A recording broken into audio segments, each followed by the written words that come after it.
தைப்பூச விரதம் எனக்கு முதல் நாள் காலையில் 3:30 மணிக்கெலாம் எழுந்திரிச்சு குளிச்சுட்டு முருகனுக்கு அலங்காரம்லாம் பண்ணி பூஜையெல்லாம் பண்ணிவிட்டு சரி அப்படியே கோயிலுக்கும் போயிட்டு வந்துடலான்னு கிளம்பி போகும்போது எனக்கு வண்டி கிடைக்கல. இங்கேருந்து ஒரு 1 கிலோமீட்டர் போனால் தான் நமக்கு பஸ் கிடைக்கும். அப்போது நான் நடக்கலான்னு கிளம்பிட்டேன்.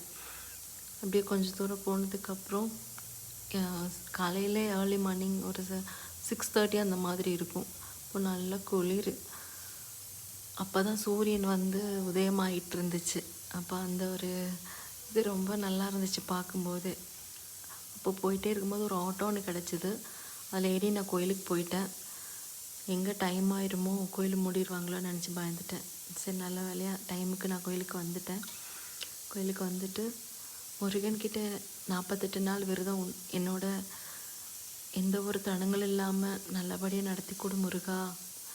அடுத்த வருஷமாவது எனக்கு எந்த கஷ்டமும் இல்லாமல் நல்லபடியாக எல்லாமே நல்லா தான் நடக்கணும்னு வேண்டிகிட்டே வந்தாச்சு.